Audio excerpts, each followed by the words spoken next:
Hello, everyone. Welcome.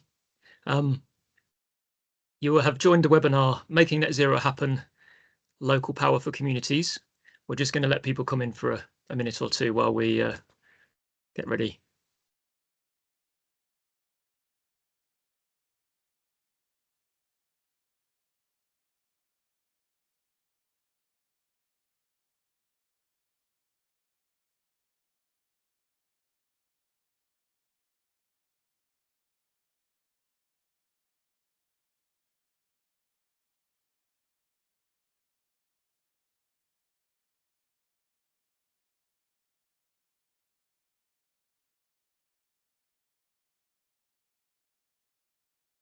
The numbers are still ticking up. Give it another 30 seconds.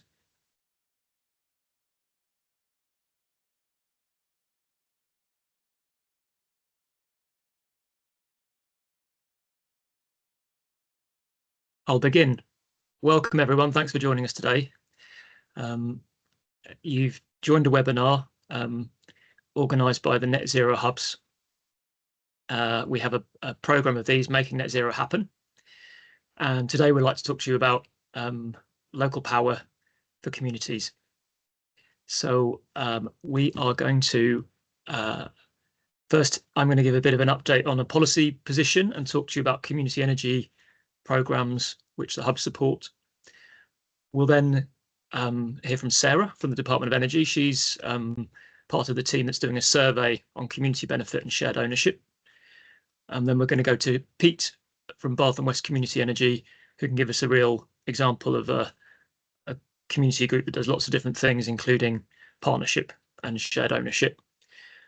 We've about an hour of presentations, and then we've a half an hour for open discussion afterwards. So each presentation will have 15 minutes or so of slides, and then chance for some clarifications.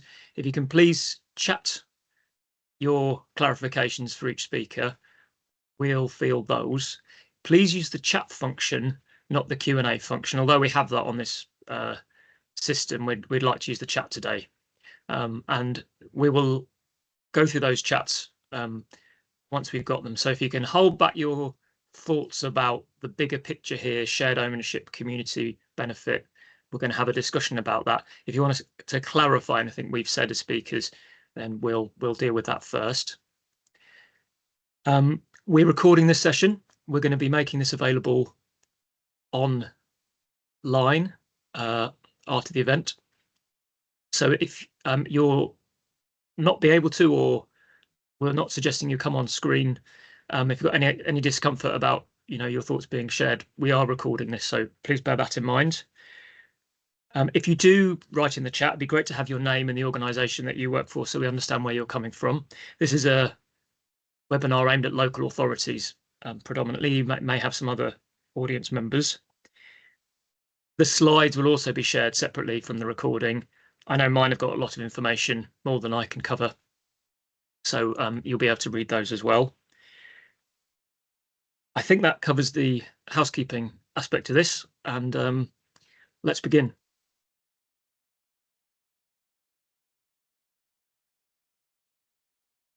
So I'm going to give a bit of a stage setting here first. To introduce myself, I run the Northwest Net Zero Hub, one of the 5 English Net Zero Hubs, and we're all collaborating to deliver these webinars. I also chair a working group on community energy because we're trying to collectively think about how the sector is supported. We meet with lots of other organisations that providing support into the sector as well. It's a big year for community energy. We just had Community Energy Fortnight, and there's an idea of a local power plan that will support local government and communities to act on power projects. So we're going to be getting into that. So I'll give us some recent announcements. I'll talk about the priorities we feel are important in 2025. And then I'm going to give some examples of where community energy projects have interacted with local government. So very briefly, it's been a big month for policy announcements. We've had the spending review, modern industrial strategy, and the 10-year infrastructure strategy. In terms of local, some of the policy is still to come. So Warm Homes and Future Home Standards in the autumn tell us about how housing funding will work. We've had some big set piece announcements around major infrastructure and the power system, the reform of that. And the Clean Power Plan talks about the need for distributed, small-scale solar, battery and wind, in addition to the major projects that we need to get us to near net zero clean power by 2030. So that's threaded through these strategies. And in the last week, we've had the solar roadmap published, which sets out government's approach to ramping up solar. Also, as part of that, we heard about Great British Energy and Great British Energy Nuclear. They funding is confirmed, 8.3 billion budget, and Royal Assent established that as a public company. They're supporting the big stuff, carbon capture. That should say wind supply chains, not tidal supply chains. My apologies, I'll fix that before I send the slides out. 4 billion of that total budget is in terms of finance. And when we've heard about Great British Energy being established previously, there was an idea that some of the support they might like to give to communities will be in the nature of finance rather than grants. We're waiting to hear more from that GB Energy team about what their local power plan will be in detail. As the Net Zero Hubs, we're supporting the mobilisation this year by helping government, GB Energy and other stakeholders understand the lay of the land in England, and likewise they're talking to Scotland and Wales. So no further detail yet on the full breadth of the local power plan, but we have had already funding for schools and hospitals and 7 combined authorities for solar power. That was announced in April. That funding isn't just for solar, some of it is also doing heat decarbonisation plans and reporting and monitoring and efficiency, but the push here is around scaling up our renewable power and battery activity. So just to turn to the solar roadmap, we have 18 gigawatts of solar power installed in the UK, and the target is to ramp that up by 250% to 47 gigawatts. Now that could be done entirely through, I believe, the large-scale projects that have already bid to come on to the network through planning and engaging with their networks, and they're all been backed up in a queue, and connection reform is now going to clear down that queue and work out the projects that are ready to proceed and that will be valuable for the grid and will invite them forward. But the roadmap also says that there's a further potential for 10 gigawatts on residential rooftops and 10 gigawatts of commercial and ground-mounted solar. So their minimum we want to achieve is that 47 gigawatts. More can be done through the distributed local side of things, and that's this document says that that's what it is intended to support. So removing barriers is part of what this roadmap will do. That thinking about planning, thinking about what can be done through other delivery mechanisms like the Warm Home Plan. Interestingly, planners will be getting support to understand solar. I think there's a need for planning authorities to grapple with the implications of it. Schemes are often contested locally, and it's only right that that sort of public consultation and public opinion and the planning process should be thought through, even if the system's being streamlined. And there's also a need, if we're going to do this big explosion of solar, I think a solar sprint is what I'm hearing it called, we'll need more skills in the industry, and there's going to be some funding put into support both the awareness of solar can do and to attract people into the supply chain. The paper grapples with the environment a bit and says that I know there'll be lots of public opinion that this large scheme should not be going on valuable agricultural land. Some communities are adverse to the idea. I think this is exploring how the planning system will support it being installed on appropriate places without encroaching on agricultural land. But it also makes the point that solar and agriculture can coexist, and that there'll be work done to explain the co-benefits that can arise if you co-locate solar with some forms of farming. And community benefits are referred to in this document, and that's what we're interested in today. So community benefit, we support community groups who want to own and invest in their own energy assets. But there's an idea that all privately or public developed projects of a certain scale should be considering the benefits that flow into their local community. So in Scotland, there's a mandate on this, has been for wind. And the paper, and we'll hear about it from Sarah in the next agenda item, poses the question of whether something similar should be enforced in England, and that schemes could generate revenues which will be put through local community funds. And the survey, which we're encouraging you to respond to if your organisation hasn't already, thinks about how that could work in practice.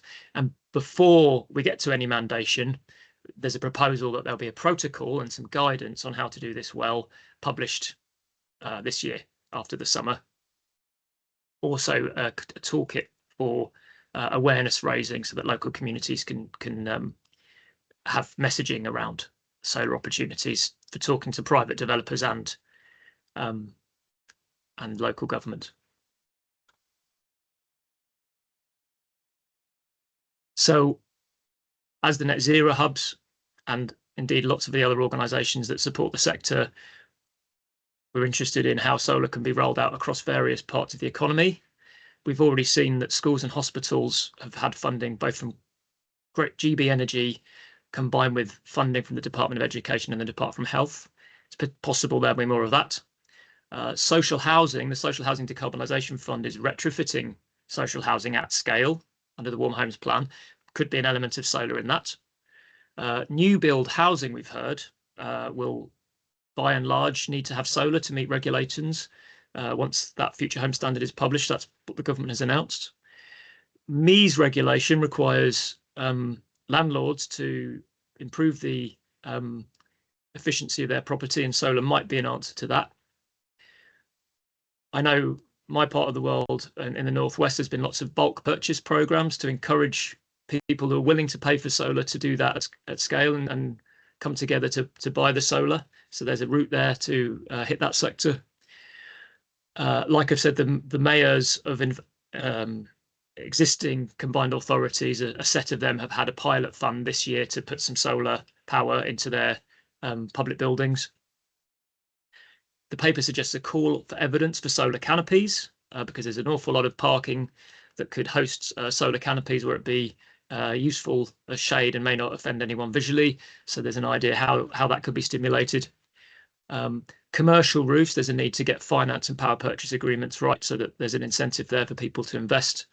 And community energy, communities want to and have all over the UK and England invested in solar, among other technologies. I'm focusing on solar today. We could equally well talk about onshore wind and other things as part of the local power plan, but solar, I think, is the focus of this session. So from the Net Zero Hub's point of view, we want to work out where local authorities have the ambition to do solar, and support an increased ambition by mapping out where they might go further. We think we're being encouraged to standardise the business cases because we can risk of reinventing the wheel. We could also buy the solar at better public money, value for money, if we were to aggregate and use frameworks and buy from manufacturers. So there's a link there. Sometimes we may be getting grants for solar, but it won't go nearly far enough to cover all the solar that we want to scale up to. So how could we bring loan funding into that? There's an example in the Northwest of a partnership with the National Wealth Fund to invest in solar with a blend of grants and loans. We should be thinking about heat while we do this, because we can't forget that the heat decarbonisation is a big challenge for the UK. So when we talk about a building's opportunity for solar, I'd like to see us talking about the heat opportunity as well. And an area we're interested in, active in, is this idea of how we bring communities together with local authorities to find a mutual way of working on their projects. The South West Hub has thought about what we mean by community benefit. There's direct community benefits where the community is receiving revenues from projects they invest in, and they are then able to turn those around and benefit the wider community through community benefit funds. There's also indirect benefits, lots of co-benefits from communities engaging on the energy agenda, local jobs, retaining economic value. The Energy Learning Network, which is very active in this space at the moment, has published a paper saying that if communities can own energy assets, they may see 34% more of the profits returned to the area than they would if they were sort of privately developed, and then the money flows to investors outside an area. So that's partly why the government is very interested in pushing, promoting the community energy agenda for local benefit. There's other co-benefits besides. And we are, as hubs and our partner organisations, consolidating the information to make it available to local government and others, where all this benefit is documented, and we can steer people towards that as an outcome of this meeting. Working also with Community Energy England in England on this. Community involvement. There's levels of degree in which communities can be involved in energy. I've put together a notional hierarchy here, just to allow us to think about that. Communities can enter into joint ventures to do projects with private or public developers, so they're a part of the project proper. Sometimes they may have an equity stake in a project. They're not developing it, but they're given a part of it. Sometimes it's not for the whole of a project, but maybe one wind turbine out of an array. Communities are also looking to buy into existing schemes. Sometimes it might be a privately developed scheme with all its finance in place. Can the community have a part of that? We've thought about that through our funds. There's also then how you make projects work by having an off-taker and an owner. Communities can be either. They can have a project and get revenue from a third party by supplying them energy, or they can be part of taking energy from a public or private project and into their buildings. When you're renting land, again, it can work either way, but communities can host projects and reap a benefit that way.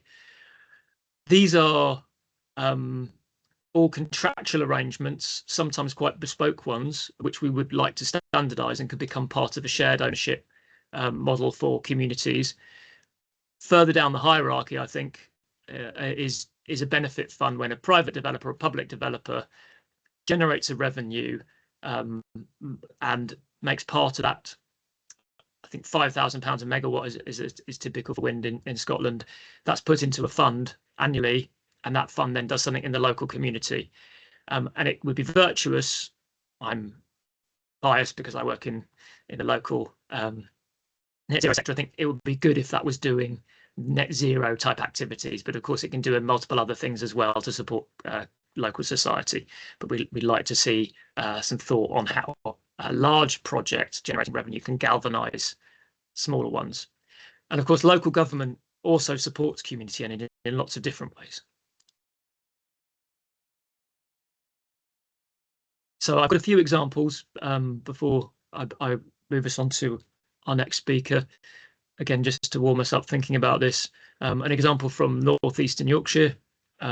That's the remit of the Northeastern Yorkshire Hub. Durham County Council, they recognise the value that community energy can play in their delivery of their climate emergency response, and they've helped community groups in various ways, including by supporting the community energy entities to establish and grow. East Durham Community Energy being an example, provided funding support, and they've also supported the community sector with energy efficiency grants for their buildings. So not community-owned energy projects, but helping communities tackle energy needs. From the part of the world I hail from, Cheshire, Western Cheshire in the northwest. For a long time, they've recognised community energy as a virtue. They've had a package of support from 2015, and this enabled, among others, Chester Community Energy to mature. Chester Community Energy owns solar power arrays on the roof of leisure centres, council-owned leisure centres. That generates a revenue, and they're able to, every year since there's been a benefit fund that supports local communities. That's a community benefit fund, where the revenue is sufficient from a smaller project, which was true under the feed-in tariff.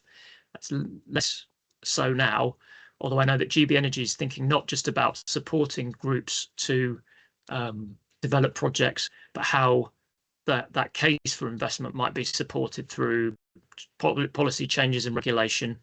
We need these projects to be self-sustaining and revenue generating to make them attractive. So there might be a bit of work to do there.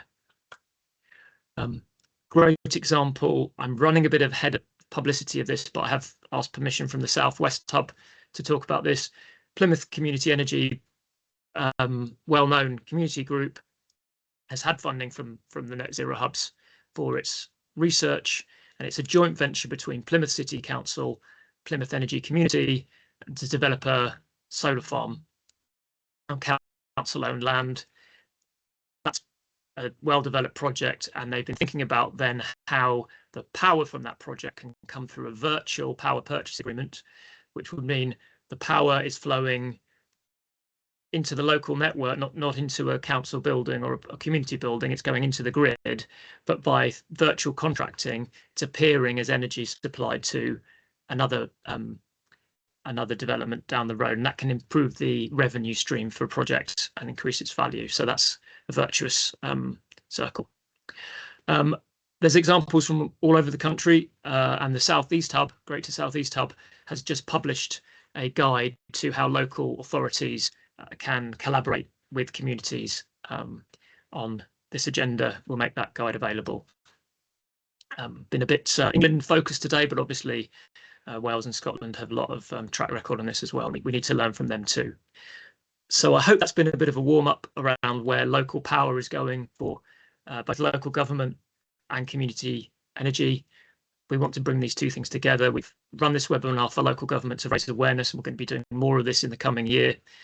And I have eaten up my entire time on the agenda. I think if you want to ask me any questions in the chat, I'll field them in the final half hour, because I want to make way for the next speaker now. I'll be reading through these comments, which I'm grateful for, while we hear the next speaker. So I'll take my slides down, and hopefully, Sarah, you're ready to put yours up.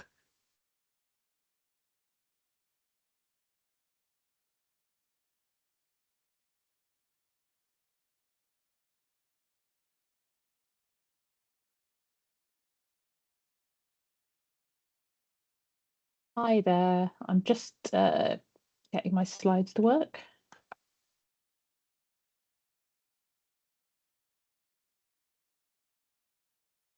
So hopefully everybody should be able to see them.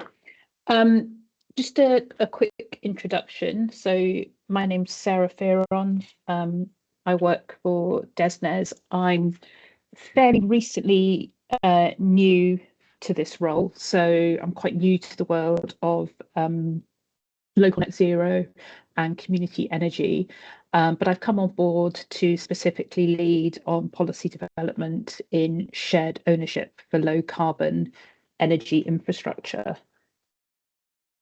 Okay. So just in terms of the session today, and basically what I'm hoping to get across, there's a working paper that's currently out on gov.uk, which is comprised of two parts. So the first part is seeking views on the potential introduction of mandatory community benefit scheme for low carbon energy infrastructure. And then what I'm going to be focusing on today is part two of that working paper, which looks how we can, as government, best facilitate shared ownership of renewable energy generation infrastructure. And that includes looking at whether a mandatory approach should be taken, because there's a voluntary approach in Great Britain currently, and also consequently whether the relevant powers in the 2015 Infrastructure Act should be exercised in order to basically enable a mandatory scheme.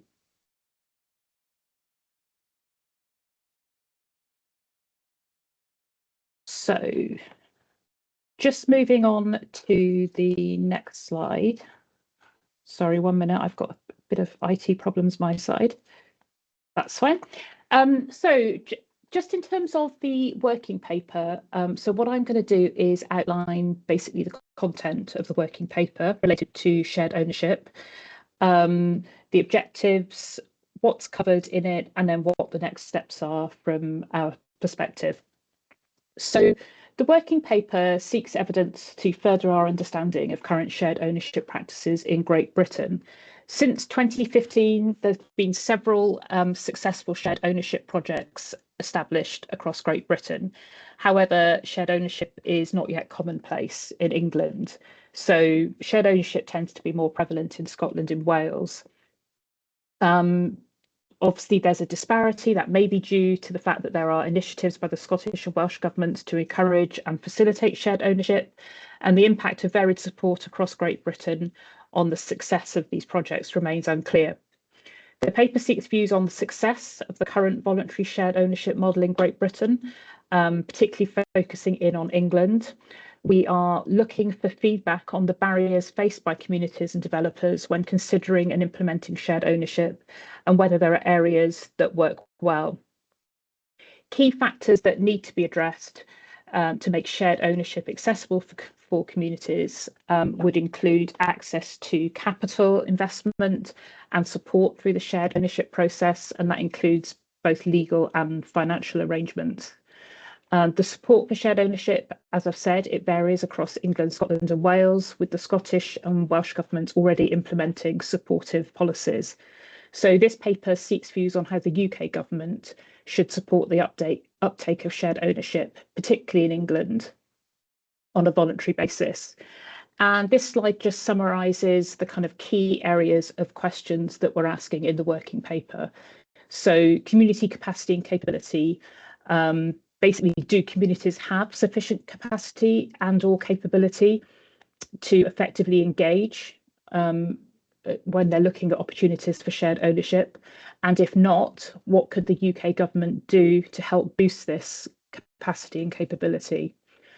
Finance is obviously key. So we're looking at how easy it is for communities to access finance for shared ownership projects, and how does this affect developers? And then government support. So we're also keen to hear in the response what additional steps the UK government should or can take to make it easier for communities and developers to engage in shared ownership. So just in terms of the working paper, as I've said before, what I'm going to do is quickly try and summarise actually the content for part 2 relating to shared ownership. We've started off in the working paper giving a background to shared ownership in Great Britain. The Community Energy Strategy, which was published back in 2014, outlined the then government vision for increasing community involvement in energy projects, and it emphasised the importance of community ownership, seeking to empower communities to take a more active role in our energy system by promoting shared ownership. So the Shared Ownership Task Force was established later that year to facilitate a substantial increase in shared ownership of new commercial onshore renewable developments. The Community Energy Strategy stated that the government would review progress of this voluntary approach to increasing shared ownership, and if progress was limited, the government would consider requiring all in-scope developers in GB to offer the opportunity of a shared ownership element to communities. The establishment of the task force was followed by introduction of the 2015 Act, which included specific provisions which gave the government power to make regulations mandating that shared ownership must be offered. And the notable sections of the Act, for anybody that wants to have a look, are sections 38 and 39, which introduce the community electricity right, which basically if the relevant powers exercised, would create a requirement for developers in GB to offer communities the chance to invest in new commercial renewable electricity generation.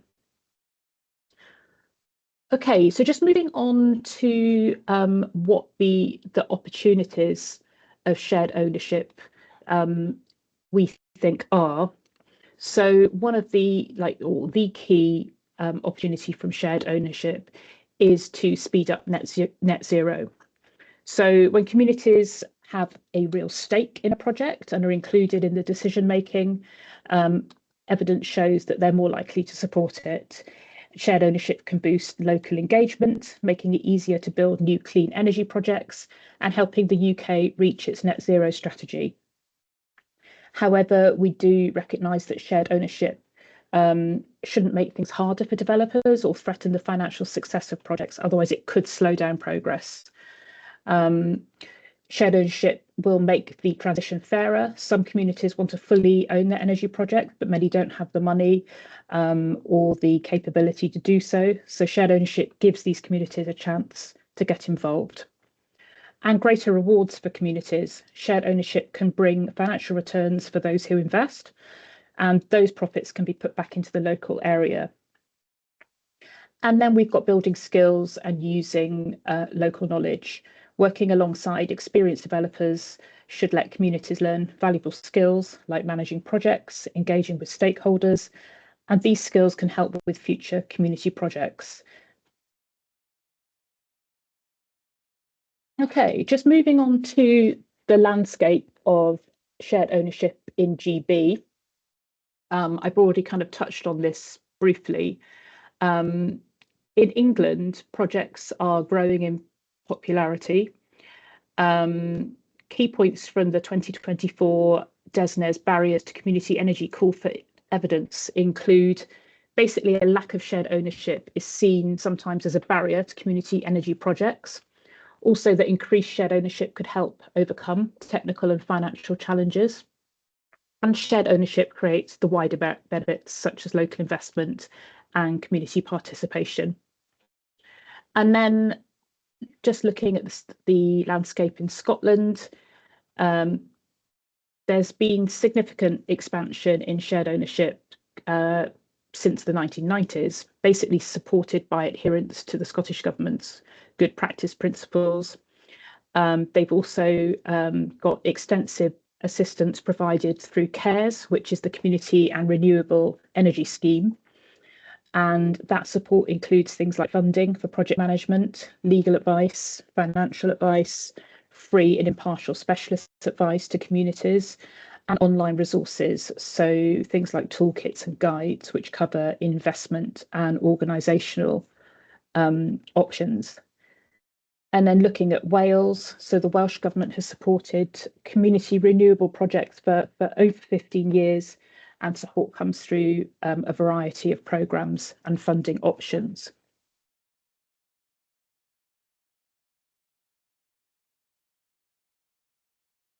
Okay, so looking at the basically the success of a voluntary approach in GB, the kind of purpose of the shared ownership part of this working paper is to effectively help us understand how the system is working at the moment. So how the voluntary system to shared ownership and how that approach is actually working. The Community Electricity Right powers in the Infrastructure Act 2015 actually require the government to make this review or undertake this review and look at whether this voluntary approach is working, and only consider taking a kind of mandatory approach if it's not working. So we are gathering opinions about whether the government should require developers to offer shared ownership more widely, especially if people feel that the current voluntary approach is not sufficient. A mandatory system could offer more consistency and fairness for communities across Great Britain, making the process more transparent and helping to build trust between developers and local residents. And it would also ensure that all communities hosting renewable energy projects get equal chances to benefit. Sarah, However, sorry to interrupt. we're able to follow through your slides through the Oh, okay. PowerPoint, but I'm not sure they've all moved forward. Oh, okay. I Sorry. think we're still showing one of the earlier slides. Perhaps you could just My flash us through them. apologies. Yeah. Seems to be better? working now. Yeah. Great. Okay. Sorry, it looked like it had moved forward for me, which is weird. We can all sync to presenter. That will take us to where we should be. I think Okay. technical glitch, but Okay. we're caught up now. Thank you. Brilliant. Okay. So, yeah, so just going back to the kind of challenges of shared ownership, it's important to say that we recognise that challenges do exist. It could potentially add more complexity and costs, which might make some projects less financially viable and could cause delays. But obviously, we want to hear from the responses to the working paper on people's thoughts on that. So the government needs more information, and that's the whole purpose of the working paper. So we need to understand what the challenges are, what the barriers are, before considering whether a mandatory approach is something to pursue. And we also realise that there would need to be supporting policies, such as help for communities to actually raise the finance that they need to participate, and to provide the support so that they can basically confidently get involved in this. Okay. So I won't spend too long on this slide. It just summarises what the community electricity right is with relation to shared ownership. As I've said before, this was basically established in some legislation in 2015, and it would allow the government to require developers of new energy, clean energy infrastructure to offer a shared ownership option.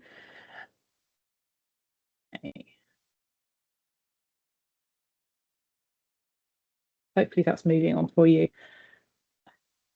Okay, so finally, I think it's worth saying that this is an initial call for evidence. So this isn't responding to the working paper on shared ownership. This isn't the only opportunity for stakeholders to actually feed back to us. We kind of realise we need to do a lot more work before we form any kind of policy position, a lot more engagement with community groups, developers, all stakeholders, local authorities that have a stake in this. And I've just tried to summarise some of the kind of key considerations or key areas where we think we'll need to do some more work before kind of forming this policy further. So some of these I've already touched on. Community capacity. So a recurring theme from some of the feedback is a concern about communities having the skills, knowledge, and basically organisational infrastructure to engage meaningfully with shared ownership opportunities. So this includes things like financial literacy and legal understanding, access to technical advice and project development support, and available of kind of intermediaries or critical friends that can guide them through complex negotiations. So that's an area that we need to consider carefully. Access to capital and financial support is obviously key. We need to address the kind of capital gap or the funding gap, and look to ensure that the very communities that we're kind of aiming to empower aren't excluded from shared ownership. And the working paper discusses options such as government-backed loans or grants that could enable community buy-in. There's also the kind of design and scope of any potential mandatory scheme. So we would need to do some more work to look at what the different options are, what the legal frameworks and financing mechanisms for these different options might be. And again, we've already talked about the devolved administrations, but we need to make sure that we align any policy with the kind of frameworks that are already ongoing in Scotland and Wales. Sorry, I realise I've got Northern Ireland on there. And then developer readiness. Developers are obviously a key part of this whole picture. We've already been engaging with industry and industry groups to understand their perspectives, and we will continue to do that. And with shared ownership, we also need to understand more about the market impact of mandating. Then also we've got compliance and recognition. So one of the considerations of implementing a shared ownership or mandating a shared ownership is basically how these ownership models would be monitored and regulated. And then key to all of this is how shared ownership works in or complements community benefits, which is the first part of this working paper. So shared ownership should be complementing, not replacing, community benefit schemes. Just move my slides on. Okay, so next steps, the working paper closes for responses on the 16th of July, which I think is next Wednesday. So we would encourage you, if you haven't already, to read the working paper and respond. Hopefully, by just summarising what's in the working paper today, for those of you that haven't read it yet, that gives you a flavour of what we're trying to achieve. And why we want your responses and why they're so important to our next steps. And yeah, and that's really the kind of end of the presentation. I'm happy to share these slides after today. We've also got an email if you've got any questions or you want to kind of, I think you can respond to the working paper via that email or through the online system that's on accompanies the working paper on gov.uk. Okay, thank you. Thank you, Sarah. It's great to have you today. Important area of policy. And I know the survey kind of constitutes the questions that you're posing. And you probably can't go much beyond that today to answer too many questions. So we've made that link available, and hopefully if you of the audience will be triggered to respond or remind stakeholders to respond. I know the hubs have promoted this survey when it first came out. Perhaps we can give another little push. I also know that when you're responding to a government consultation, you don't need to go through every question. We need to find the ones that are interest to your organisation. So it might be that there's still time before the 16th for the audience to lodge something, some thoughts on there or examples. So I think we've had some sort of reflections in the chat, you know, about the community cap being only 5%, and we've had an example of surveys of supermarket roofs in parts of the country potentially hosting shared ownership community.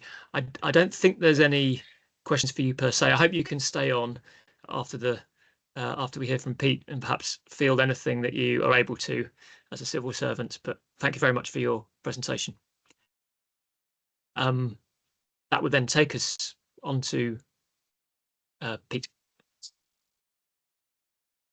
Thank you, James. Thanks. And thanks for inviting me along this afternoon. My name's Pete Capener. I'm Managing Director of Bath and West Community Energy. I'm also interim chair of Community Energy England and co-chair of a ministerial advisory group on community energy. And I've been asked just to focus on the potential really for partnership between community energy and local authorities by way of example of what's happened with Bath and West Community Energy and our own local councils. But if people are interested in shared ownership, we also have shared ownership projects. I can answer questions about that. We're involved in several shared ownership projects. And I was on the shared ownership task force that Sarah referred to back in 2014-15. But yes, so let me quickly share my screen, and I think that the two things that I particularly wanted to leave you with was, firstly, that community energy can work at scale. It doesn't just have to be a few solar panels on rooftops, although that's where we all start, and it's a great place to start, but it doesn't have to stop there. And secondly, the power of partnership between community energy and local authority is massive. And I think for us, the value of partnership with local authorities has been one of the major factors in our success to date. And we also see it as a major plank of our future plans. And I just wanted to give you a bit of an insight into some of that. So firstly, I'll give a little bit of background to what we've achieved, and then highlighting the local authority bit and a bit about what we're planning forward, and again, the potential for partnership. So Bath and West Community Energy, we're a community benefit society, so a mutual, if you like, one member, one vote, democratic. We have asset locks that ensure that we can't be asset stripped for commercial gain, and we have to, although this is why we chose the legal form, we're required to work for community benefit. That's part of our rules, central part of our rules. So since 2010, we have raised 25 million to build out nearly 15 megawatts of community renewables. 10 million of debt from Triodos, the ethical bank in Bristol, and the rest from community shares and community bonds. We've grown from an organisation that started off on a voluntary basis. Apologies, I've just shut this window. Close out the ambulance in the background. We've grown from a voluntary organisation to one that is now employing a significant number of people, 30 employees and associates, turnover this year of around 4 million forecasted. And as well as the projects that we've built out, we've got a significant pipeline. But to date, we've installed around 5 ground mount schemes, 37 rooftop, mainly on schools, 1 water wheel, and we're now, as part of that pipeline, developing wind turbine sites in Bath and North East Somerset as well. Amongst those, the ground mount solar pipeline, we've got 2 shared ownership projects working with Eden Renewables, and 1 that we may come forward with another commercial developer. And we do see shared ownership as a major opportunity to scale the sector and increase community benefit. When we started with a set of rooftop schemes on schools, and it was through a cooperation agreement with Bath and North East Somerset Council that we signed in 2011, so only a year after we set up, that enabled the council to send out a letter to all schools from their Director of Children's Services saying, if you want to put solar on schools, use these guys. And that gave us a real boost at a time when we didn't have a track record, and provided credibility that enabled us to deliver our first set of rooftop schemes. We're now developing projects post feed-in tariff. The first chunk of projects were all delivered with feed-in tariff subsidy, but since 2021, we've been developing new rooftop and ground mount solar schemes, subsidy-free. One of the key factors, though, within those subsidy-free projects is where's the route to market. With the rooftop schemes, we sell the electricity to the host building on a 25-year power purchase agreement.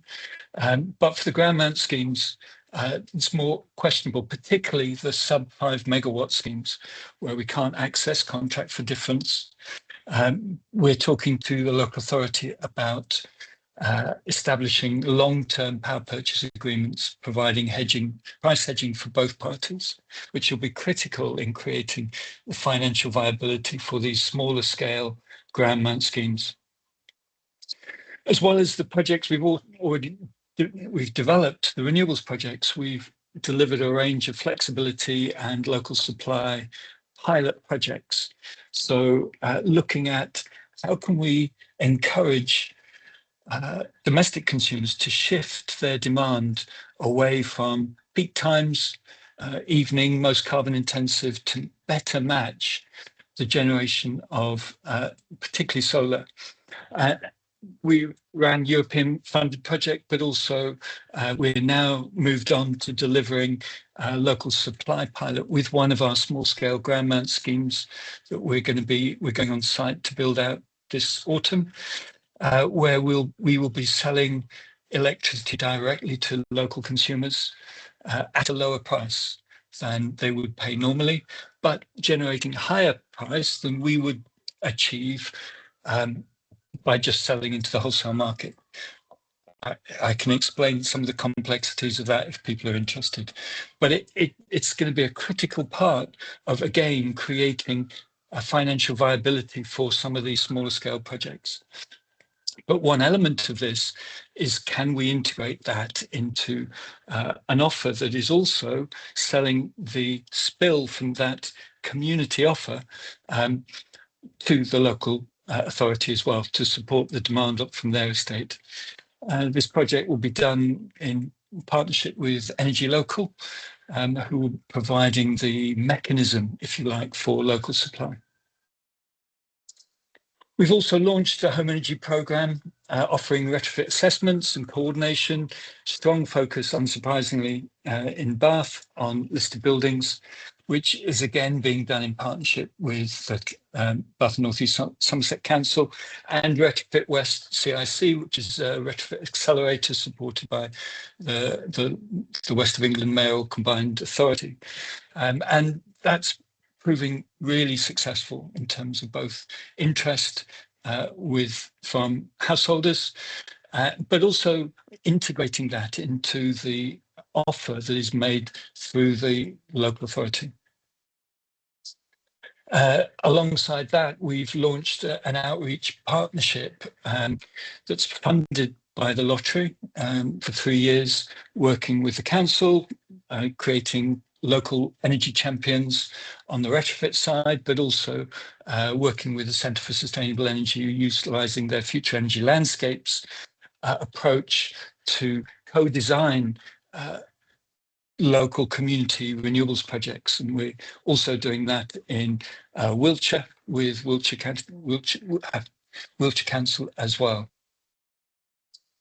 And all of this project work feeds through into generating surplus that we reinvest in new projects, but also distribute through our community fund back out into the community. So far, distributed 430,000 to support local action on carbon reduction and fuel poverty, anything from local food projects, community orchards, reduce recycling schemes, local sustainable transport, schools projects, whole wide range of stuff, which has generated a huge amount of community interest and starts to practically demonstrate the value of local renewables in your community, which is critical alongside hopefully the ability to sell electricity to local people at a cheaper rate, going to be critical to building community consent for the level of energy infrastructure that we need to be putting into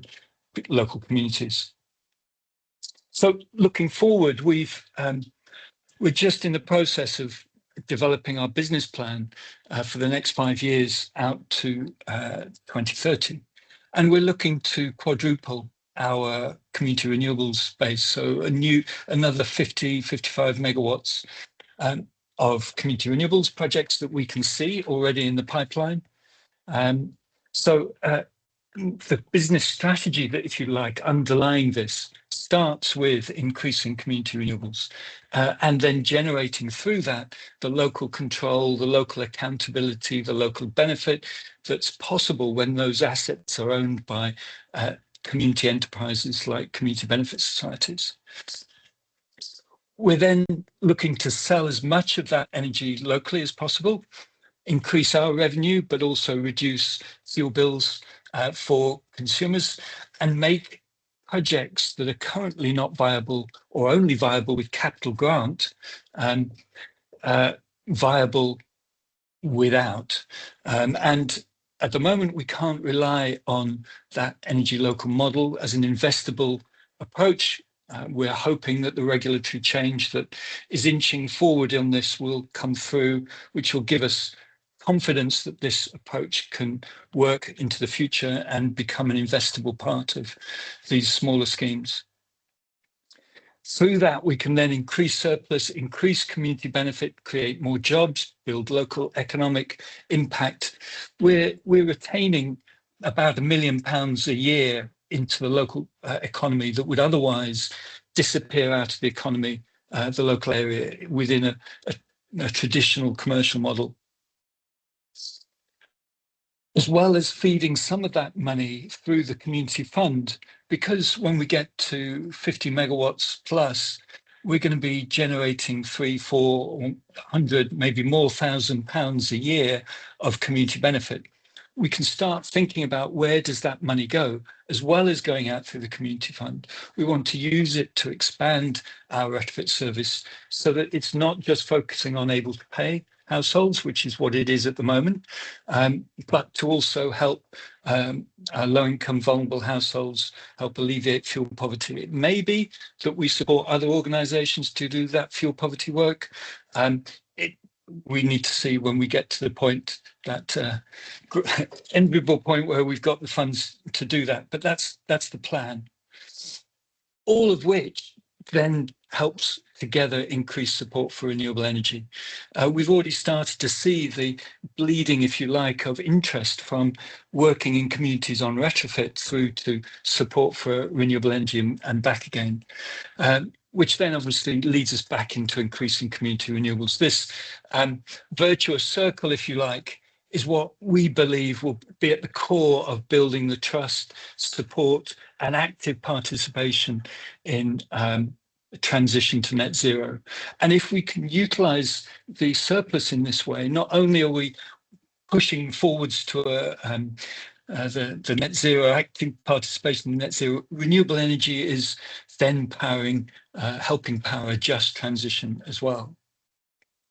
So success factors, quickly, I noticed the time.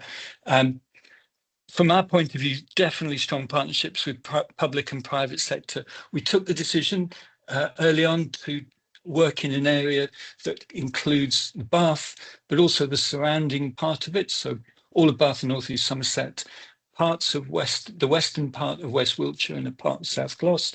So an area that's large enough to build enough projects, to build critical mass so that we could start employing people, so we could move from that voluntary organisation into one that can offer the professional expertise, consistent support that Sarah referred to as needed within projects like shared ownership, but also is critical to partnership with local authorities as well. But small enough to retain community links. We started off with a hydro scheme, quickly realized that was going to take forever, and switched very quickly to rooftop solar. The focus on the easier projects first was critical. It built enthusiasm from the community. We could see progress being made. If we'd have stuck it out with the hydro project, we didn't get that built for 7 or 8 years. Funding in early stages, really critical, and we got some grant funding from the council. Now we're getting a lot of support through the Community Energy Fund and the Net Zero Hubs, and in our case, the Combined Authority, West of England Combined Authority, which has been critical to supporting this at-risk work. So partnership, as I've been emphasising, for us it's been critical, and I think there are real complementary roles that community energy and local authorities can bring together. And obviously that's the basis of any good partnership. We can both bring finance, but we can leverage the finance. So we can bring in community finance, we can bring in commercial debt finance to leverage your public finance, sector finance. We can do more as a result. We can support the community, enhance community support. We will never get 100% support for renewables, even if it's community owned, but we're certainly seeing enhanced community support, building credibility through greater trust, track record, local presence, which is absolutely critical to this.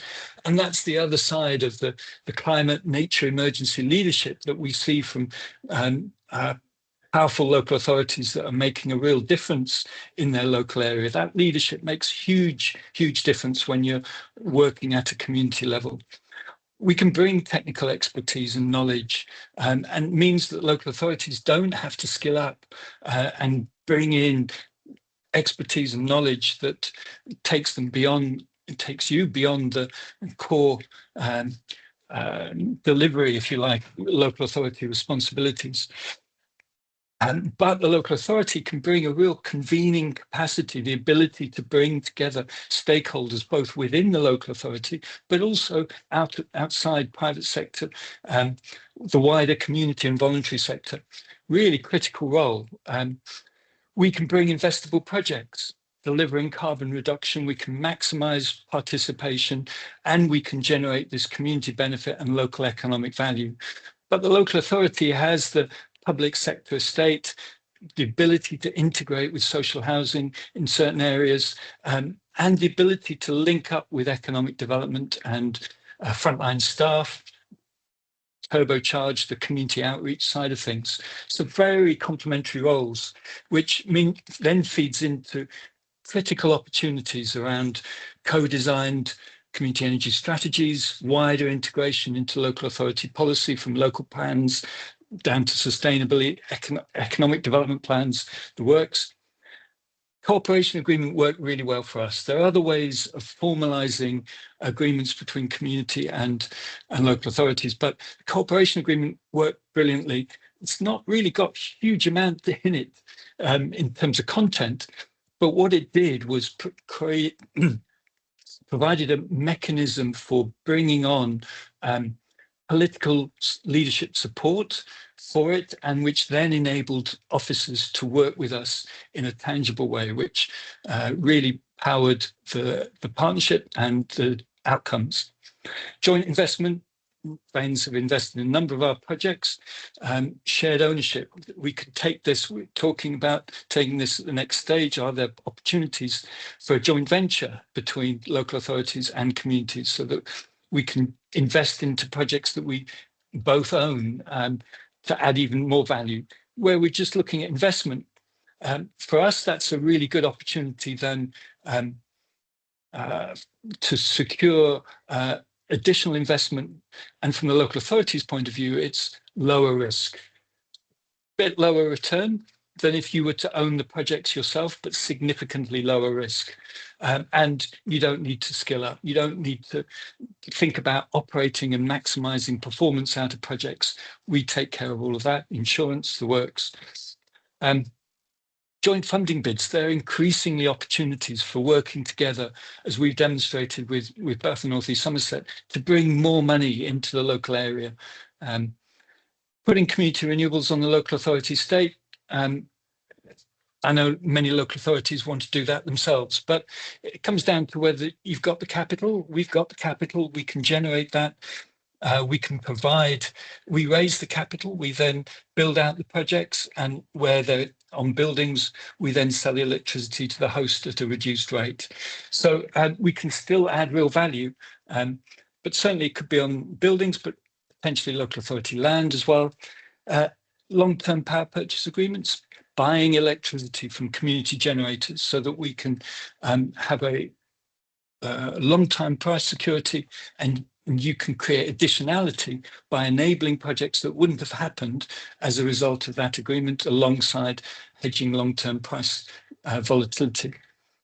And then on the energy efficiency and advice side, not touched on this so much, but there's a lot of potential for joint delivery and combined services around this that can be maximised as well. So future of energy is local, yes, more than just a soundbite, we feel. So as the critical part of this as a community enterprise is the legal form. We're a not-for-profit, democratically, locally accountable community business, and that ensures the community benefit. We offer a practical response to climate crisis, prioritising collective action, local control, local benefit, and enabling renewable energy to then become the powerhouse that drives a just transition to net zero. Thank you. Thank you, Pete. What a great success story, and so many touch points with the different ways local government could work with communities. So lots of examples in there. I think we've agenda-wise, we will now field any questions people have got about particulars of my presentation or Pete's. I'll then run through. I'll look to the chat for those. So I'll go through the questions already asked in the chat. We can field any others, and then before we close, we can bring people in, maybe to talk more in hypotheticals. If you've got anything to say about what you think shared ownership could be or barriers, please chat that in. We don't need to discuss them all, but we can, pass them to the department. We do encourage you to respond to the survey and consultation. That's the best way to do this. But we'll make this recording available, and the department will be interested in that, of course. So anything you have to say on the subject, whether it doesn't need to be a question, it can be an observation. We have a few of those in the chat already. So please, any further questions you have, post them in the chat. I'll just look back through what we've got here. So we've got Ed from a community group asking about when the local power plan will come out. I've speculated on that at the beginning. I won't say any more because I don't know the answer. I just know that there's lots of thought going into it. There's this idea of, okay, there's funding flowing already for local government for solar. Can communities have a stake in that? I think this year's funding's flowed very quickly and had to be implemented quickly. But in the DNA of those GB Energy is the community involvement. So I think future funding will be trying to make that link. Up in Greater Manchester, there's a successful Powering Our Schools programme. The Greater the Combined Authority is run, and they're now thinking about how that aligns with the equally helpful programme of schools investment that Greater Manchester Community Energy have been delivering. How do these things come together? Also questions about how communities might partner with private developers. There's examples of that that have happened. Private developers letting their roof for communities to invest in. Not easy, you need the right contract for that, but it has been done. And if communities are scaling up and mobilising, that could open the door for more of that. And we need to tell that story. Hence the work to consolidate all the information and network groups together to understand what's already happened. George, thank you for resharing the survey. We'll have to send that out with the email we circulate after this event when we put this webinar on LinkedIn. Phil, you've asked about whether there's examples of more remote communities building out solar farms to serve that community and challenges and blockers around power purchase.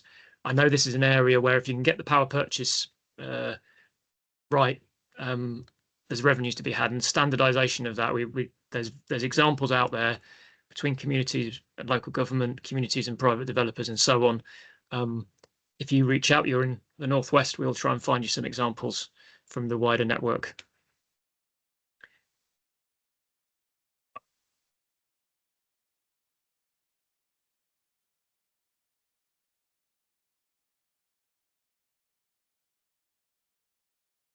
Cara, you've talked about the challenge talking to a council about community PV on schools.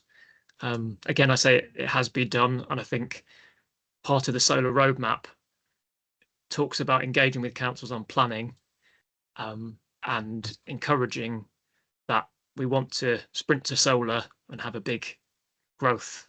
So councils should be helped to better understand where there may be risks, but they can be mitigated. And there are examples out there. Would you like me to comment on that, James? By all means, Pete. So I think, Cara, you were asking that they're worried about third-party delivery causing financial risk if they have to repair or replace the school roof with PV. I think it's important that you have an agreement. Well, firstly, it starts with the survey of the building. You don't put solar on roofs where there might be questionable structural integrity issues, or where they know that there's going to be a roof repair or replacement in the near future. However, given we're talking about 25-year terms, then it's impossible to avoid. And so you then need a lease agreement that clearly outlines the responsibilities, the roles and responsibilities for what will happen if you have to take the panels off. We have in our leases, and this seems to work with both schools and the local authority, where we've got a tripartite lease agreements between the local authority and the school, that we say that we will take the panels off the roof, and that we will cover half the cost of doing that. The school has to cover the other half. The additional cost, because if they've got roof repairs, then they're going to have scaffolding anyway, and scaffolding is the major cost. But that they need to replace the panels within 30 days. Otherwise, there is penalty in terms of lost revenue. That seems to satisfy both school and local authority.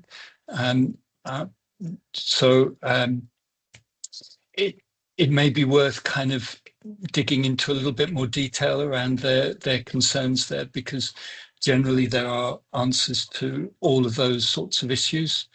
And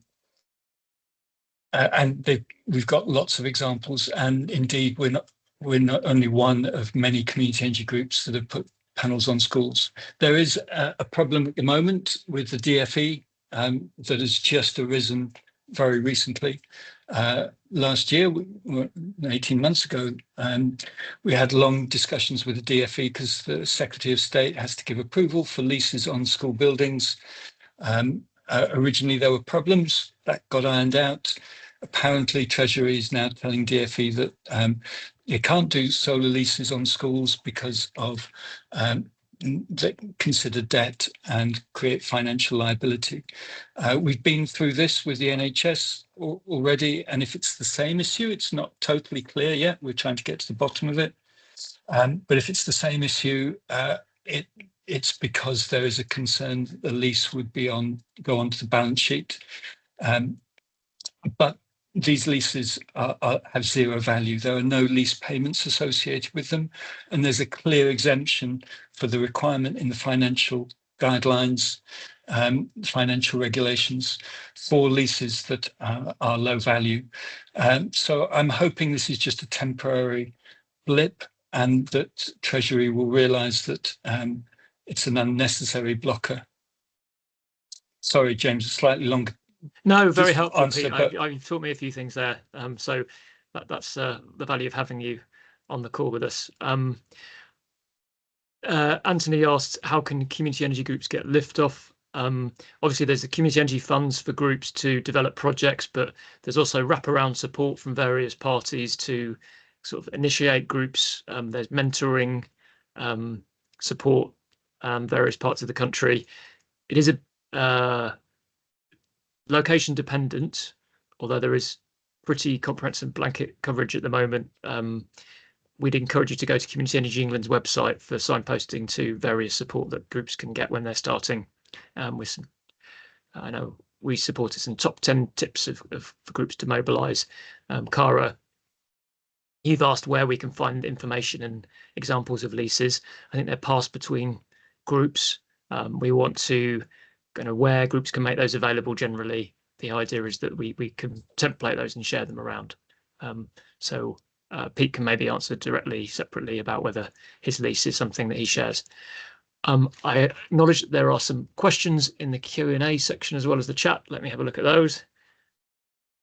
Can I just make a quick comment on the Community Energy Group liftoff question? Yep. I think it's a really important question, and as well as funding, I think it's which is critical clearly, and increasing opportunities for that. I think getting clarity around what as a community energy group you want to do early on is really, really important, and then getting people sitting around the table that really can help deliver. So it's often the case within community initiatives that the people who initially think of the idea aren't always, sometimes they aren't always the best people to deliver. So often you'll think, well, okay, we need somebody with comms experience or legal or commercial or technical. And then you're in a position to actually create a bit of a plan, not a detailed plan, but just, are you going to deliver a couple of solar panel systems on the village hall, or do you have a more ambitious vision for what you're going to achieve? And that's critical to lift off, because in order to get buy-in from key stakeholders locally, the local authority or local private sector, or to generate funding, you need to have that vision and clarity around what you want to do, because there needs to be a match between what you want to do and the people involved that are doing it. And if you can bring those two things together, then you can create a really strong foundation, firm foundation for liftoff. Thank you. Pete. Cara, you've asked a few questions in the Q&A. Without the feed-in tariff, are projects viable? I think that's situation dependent, and do need to be of a larger scale. That's what the feasibility funding is for. But groups are going ahead investing in solar in the right context. And it might be that it's not going in directly to the grid unless it's very large scale, but it's going to a third party who is going to use the power and get a discount. That's the power purchase or co-hosting model. Again, I point you to the resources that are online, and you're in Somerset, so you're asking if the South West Net Zero Hub can help you engage. I'm sure they can, so let's follow up on that. You've got a question finally about procurement frameworks. Are there ways for community groups to access council procurement frameworks for solar? I can't think of an example, but there's a logic to that, perhaps. Certainly maturing the sector so it can act as somewhat commercially without losing the sort of its status under the community of community energy groups with their sort of constraints and abilities. Something we can consider. Philip said, keep an eye on the Energy Learning Network page for information and case studies. Philip, perhaps you could chat us a link to your landing page. Okay, well, and sorry, just on the scale question, James, that our experience is that on the rooftop side, it still does absolutely work without subsidy. They tend to be at least over 50 kilowatts as a minimum, preferably over 100 kilowatts.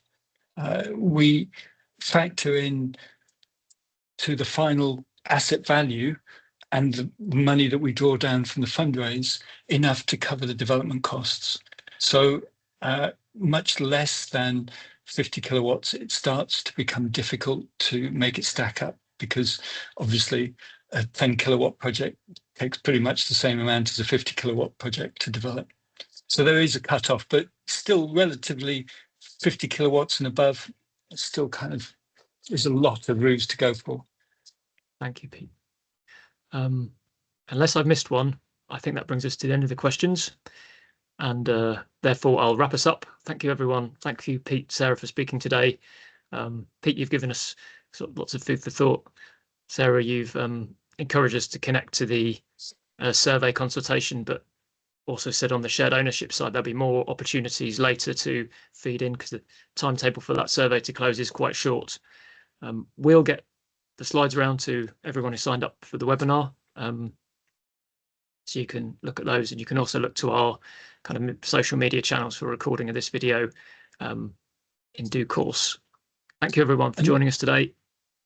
And James, sorry, if I could just give a plug for the Energy Learning Network as well, as Philip, there's lots of value in there. And CSE's Community Energy Go project is also a really good thing too. There is lots of resources out there. Thank you very much. Yeah, Philip's on the call, and I've asked him to share his link, but they have big lottery funding, but they're a very big player in the market at the moment. But there are others as well supporting groups. The hubs do regional support programs, and we're looking at kind of national support programs. More of this sort of webinar for local government, both nationally and in the regions, is on the cards after the summer. Okay, everyone. Thank you for joining us. See you next time. Thank you.